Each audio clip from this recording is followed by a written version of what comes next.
देशमुख साहेबांचं आगमन झालं. आम्ही पहिल्या दिवसापासून वाट पाहून राहिलो. आता एकच आपले गैरहजर राहिले कॅबिनेट मिनिस्टर झाल्यामुळे सुनील बापू. ठीक आहे, सगळे आल्यावर बरं वाटत असतं. आपल्या परिवारातली व्यक्ती गैरहजर असलेली आता हजर झाली.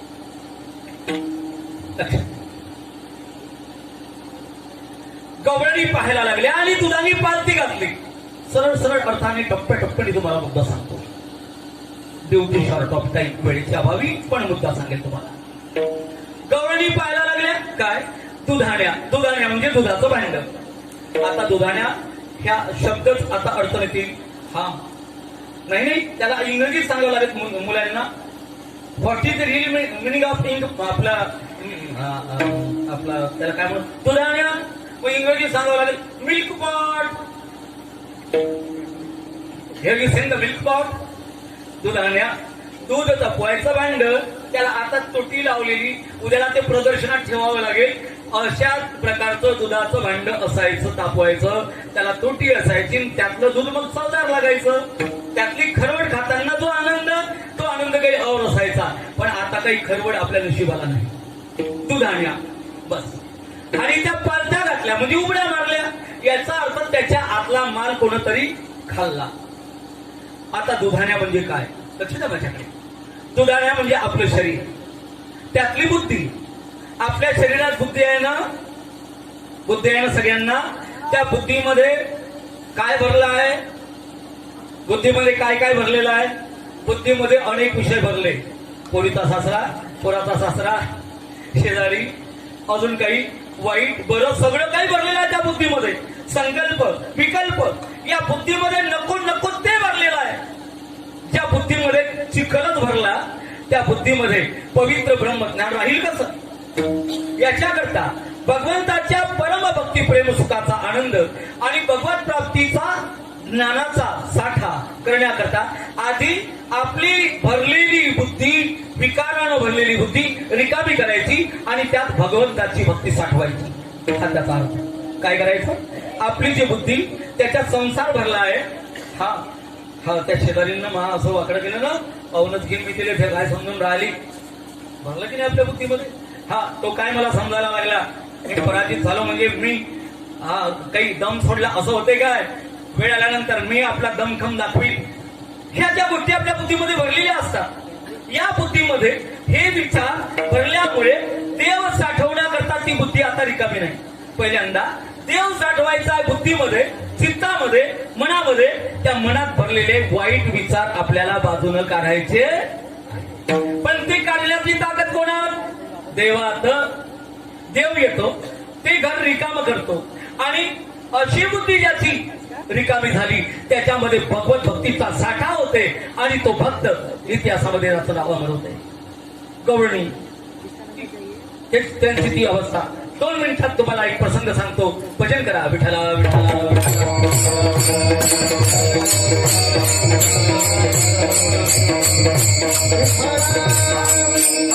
2 मिनिटात रिकाम्या दुधाने कशा. एक व्यवहाराचा दृष्टांत सांगतो. भगवान गौतम बुद्धाचं नाव आपण ऐकलेलं आहे. भगवान बुद्ध यांचं जीवन अलौकिक आणि दिव्य. आधी हा राजाचा मुलगा राजकुमार क्रांती करतो. तो राजकुमारच क्रांती करू शकतो. भाग्य जर एखाद्याचं अनुकूल झालं तर भिकाऱ्याचा मुलगाही क्रांती करून घेईल. हा चाणक्य हा साधारण गरीबाचा मुलगा, पण राजासोबत जरा बोलणं झालं आणि चाणक्याने सांगितलं, राजा तेरी खुर्ची छीन कर दुसरे को मैंने राजा नहीं बनाया तो मैं नाम का चाणक्य नहीं. आणि या चाणक्याने गाई चालणारा एक गुराखी त्याला अशी राजनीती शिकवली आणि तो दक्षिण भारताचा चक्रवर्ती सम्राट झाला. राजा पराजित झाला आणि हा राजा झाला. याला नीती म्हणतात. म्हणून चाणक्य नीती राजकारणामध्ये अतिशय प्रसिद्ध आहे. विठ्ठला विठ्ठला.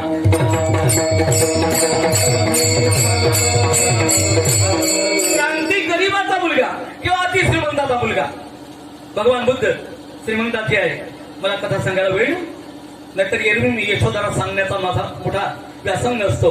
बुद्धाची पत्नी यशोधरा माझ्या आवडीचा विषय. हा लक्षात. भगवान बुद्ध देवत्वाला प्राप्त झाले आणि काशी नगरामध्ये भिक्षा मागायला आले. भिक्षा मागितल्याशिवाय जेवत नव्हते. आज चांगलाय बाळाजी महाराज बसल्या जागेवरती आपल्याला हा जे पाहिजे ते गाड्या रिझर्व लागल्या ना. लगेच नाश्ता, लगेच जेवण, लगेच फलाहार, जागजागी व्यवस्था.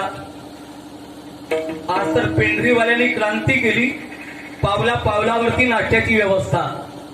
मला वाटते आता महाप्रसाद आपल्याला किती जाईल पोटात हेच प्रश्न पडला. एवढा महाप्रसाद आपण चालता चालता आनंद घेतला अल्पपहाराचा. पण आपण उद्याही तेवढ्याच मारल्या. महाप्रसाद आता हा संपलेला असेल पोटातला, काही काळजी नाही करायची. रस्त्याचा संपला असेल नाश्ता, महाप्रसादाची व्यवस्था काळजी करू नका. भगवान बुद्ध भिक्षा मागायला निघाले. नगरसेठ काशीचा सगळ्यात श्रीमंत, भारतामध्ये त्याचं नाव त्याच्या दारात उभा आहे. बुद्धांना तो प्रश्न विचारतो. कानगुडे घेऊन ऐका. महाराज आपका आशीर्वाद दो. हाँ बोले मैं आशीर्वाद दूंगा, कोई बात नहीं, लेकिन आशीर्वाद देने के लिए मैं कल आऊंगा आपके आंगन में भिक्षा मांगने के लिए. भिक्षा मांगना उद्या आई. बुद्ध आपको क्या अच्छा लगता है? भगवान बुद्ध तुम्हाला काय आवडतं? बोले खीर मुझे ज्यादा प्यारी लगती है. उत्तर हिंदुस्थानातल्या माणसाला खीर जास्त आवडते, पण आपल्या मराठी माणसाच्या बासुंदीपेक्षा उत्तर हिंदुस्थानची खीर इतकी चवदार असते. खाता खाता असं वाटतं की अजूनच खावं. लक्ष द्या माझ्या. भगवान बुद्ध दुसऱ्या दिवशी भिक्षा मागण्याकरता त्याच्या अंगणात उभे आहे. कमंडलीमध्ये जाता जाता नालीतला चिखल घाण भरून घेतली आणि लक्ष द्या माझ्याकडे. झालीत काय भरलं बुद्धांनी? ज्याच्यात खीर घ्यायची त्याच्यात नालीचा चिखल भरला. घाण संडासमधलं पाणी ज्या नालीला जाते बाथरूमचं पाणी घाण भरली. आणि तो नगरसेठ भारतातला नामी श्रीमंत सुंदर अशी खीर त्यांच्या झारीत टाकण्याकरता आला. त्याला झारी पड गेली. बुद्धाने डालो इसरली. या झारीमध्ये टाका.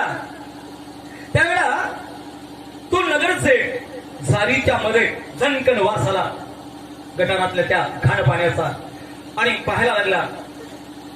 भगवान बुद्ध आपकी इस झारी में कमंडलों में कीचड़ भरा है, तो मेरी इतनी कीमती खीर उसमें डालू कैसे?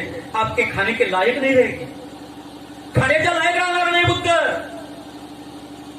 बुद्धाला तेच उत्तर पाहिजे होतं. बुद्ध म्हणे मूर्खा सेठ, तुझी 2 पैशाची खीर चिखल त्या कमंडलूत भरला म्हणून टाकता येत नाही. तर जीवनभर मी हिमालयात तप करून केलेली तपश्चर्या त्याचा आशीर्वाद तुझ्या सडलेल्या बुद्धीत टाकू कसा? मी माझा आशीर्वाद देत नाही. विठ्ठला विठ्ठला विठ्ठला.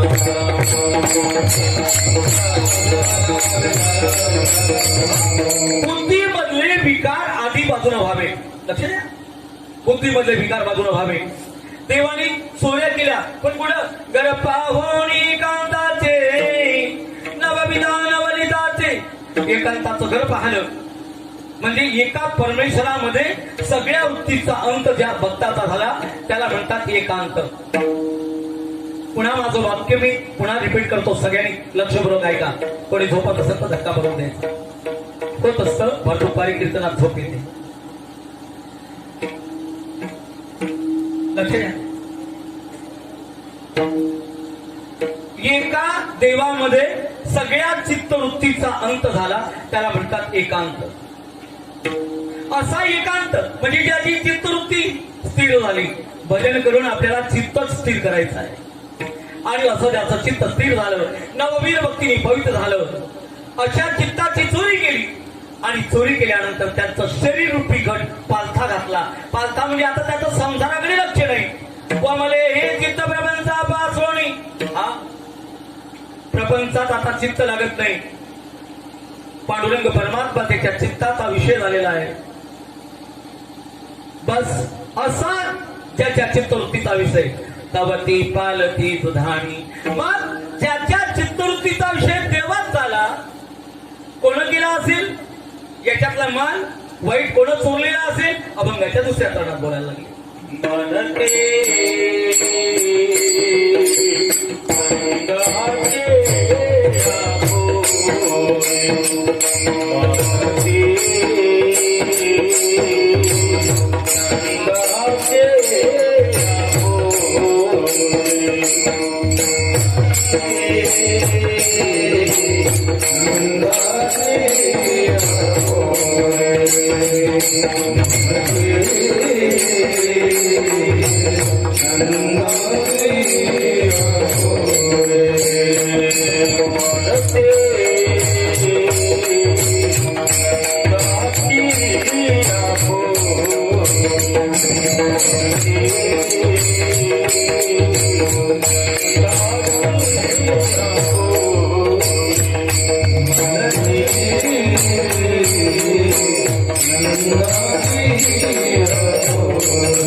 नंदाच्या मुलाशिवाय याची चोरी झाली नाही. फक्त चित्त चोर परमात्मा जगाच्या पाठीवर एकच आहे, तो आहे भगवान कृष्ण. चित्त चोरी नंदाच्या मंगले तुका म्हणी गरुड बसे. त्याच्याशिवाय दुसरा कोणीच या वाईट बुद्धीचा नाश करून पवित्र चित्ताची चोरी करू शकत नाही. अभंगाच्या तिसऱ्या चरणामध्ये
पुण्य याचं संचिताचं गाठोडं आणलं, सगळ्यांनी आणलेलं आहे.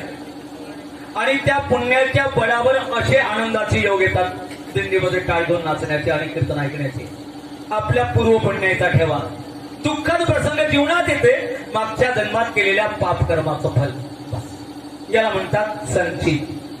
हे संचिताचा नाश करतो तो परमात्मा आणि चित्त निर्मळ करतो. त्याच्याशिवाय या संचिताचा नाश कोणी करू शकत नाही. म्हणती तया विनानाशी नवे दुसरी आयशी. पण असा संचिताचा नाश करणारा, भक्ताच्या चित्ताची चोरी करणारा हा तर निर्गुण होता ग. हा सगुण झाला कसा? निर्गुण आहे हा भगवान, तो सगुण झाला कसा? म्हणे संतांनी भक्ती केली आणि निर्गुणातला सगुण झाला, म्हणून आपल्या चित्ताची चोरी हा करायला या ठिकाणी आला. अभंगाच्या शेवटच्या प्रणामध्ये शिव्या द्यायला लागेल त्याला. तवे तुकया मेला, तवे तुकया मेला, तवे तुकया मेला, तवे तुकया मेला, तवे तुकया मेला, तवे तुकया मेला, तवे तुकया मेला, तवे तुकया मेला.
म्हणजे देह स्थितीने मेला, पण शरीराच्या स्थितीनं जिवंत आहे.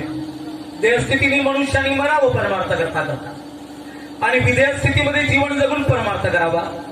तुकोबाराया विधेय स्थितीत गेले, देहात तीच अवस्था त्यांना प्राप्त झाली आणि त्यांच्या भक्तीने भगवान सगुण साकार झाला. म्हणून लोकांच्या घरी चोऱ्या करण्याकरता आला. सरळ याचा अर्थ आपण इथेच थांबूया. वेळ आपल्या जवळपास संपत आलेला आहे. विठोबारखुमाई भजन संप्रदायाच्या नियमानुसार करू. ज्यांना ज्यांना हात आहे त्यांनी दोन्ही हात वर करायचे, महिला पुरुष सगळे.